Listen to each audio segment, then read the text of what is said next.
তার মানে তুমি একটা পতিতা। আমি আমি একটা পতিতারে বিয়ে করছি। তুমি তো বিয়ের আগে সবই জানতা, তাইলে আমার এখান জানাও না, আমার এখান বিয়ে করলা, আমার জীবনটা কেন নষ্ট করে দিলা। সুজন এটা কি কাম করলো? গ্রামের সবাই রে কইছে আমার বউ নাকি পতিতা। মানুষজন এসে আমারে জিজ্ঞাসা করতেছে ঘটনা সত্য নাকি মিথ্যা। জামাল ভাই, ও জামাল ভাই, কই যাও? দাঁড়াও একটু।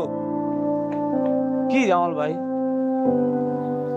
তোমার এত চিন্তিত লাগতেছে? কি হয়েছে? কিছু কইবা? কি আর কমু জামাল ভাই, গ্রামের মানুষে আনাচে কানাচে ফিস ফিস করতেছে। আমার একটা তুমি সত্যি কথা কইবা? ভাবির লোকে তোমার কেমনে পরিচয়? শুনলাম ভাবি নাকি পতিতালয়ে থাকতো। তুমি কি পতিতালয়ে যাইতা? যাইবা ভালো কথা, এখানে একটা পতিতারে বিয়া করতে হইব। তোমারে দেখো, তুমি একটা শিক্ষিত পোলা, তোমার বংশ ভালো, তুমি চাইলে উচ্চ বংশে বিয়া করতে পারতা। তুমি একটা পতিতারে কেন বিয়া করতে হইব? দেখ মানিক, এমনি মন মেজাজ ভালো নাই, আমি তোর সাথে এই ব্যাপারে কোনো কথা বলতে চাইতেছি না। জামাল ভাই, তোমার অন্য কোনো মতলব আছে? অন্য কোনো মতলব মানে? তুমি কি বলতে চাইতেছো? তেমন কিছু না, মানে ভাবিরি দিয়ে ব্যবসা ট্যাবসা করাইবে এমন কিছু থাকলে আমারে কইতে পারো। আমি তোমার গ্রামের ছোট ভাই, ভালো ভালো ক্লাইন আছে আমার কাছে, তুমিও দুইটা পয়সা কামাইলা, আমার একটু। খবরদার আর একটা আজে বাজে কথা কইলে।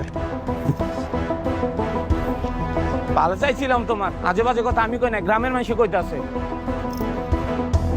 আসমা, আসমা, হ্যাঁ আসমা। কি হয়েছে তোমার? আমার মাথা ঠিক নেই, গ্রামের সব লোকজন আজে বাজে কথা কইতেছে, আমার এ নিয়ে হাসাহাসি করতেছে, আমি আর নিতে পারতেছি না।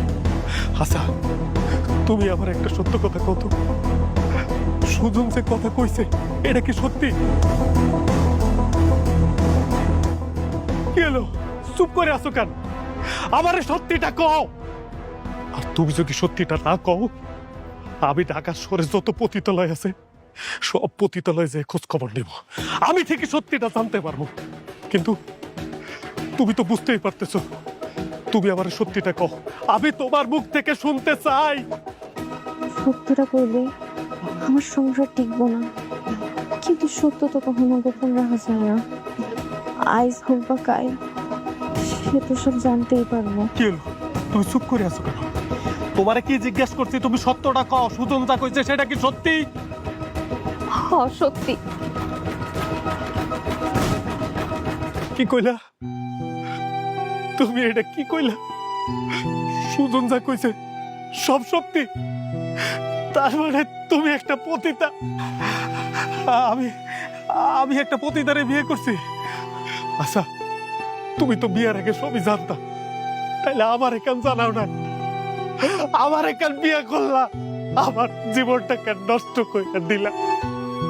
বিশ্বাস করো, আমি নিজ ইচ্ছে পতিতালয়ে যাই নাই, আমার জোর করে পতিতালয়ে নিয়ে গেছে। কলেজে পড়ার সময় আমি একটা ছেলেরে ভালোবাসতাম, কিন্তু আমার আব্বা ওই ছেলেরে কোনোভাবে মাইনা নিব না। আব্বা আমার সাথে অন্য আরেকটা ছেলের বিয়ে ঠিক করছিল, পরে আমি তার সাথে পালাই গেছিলাম।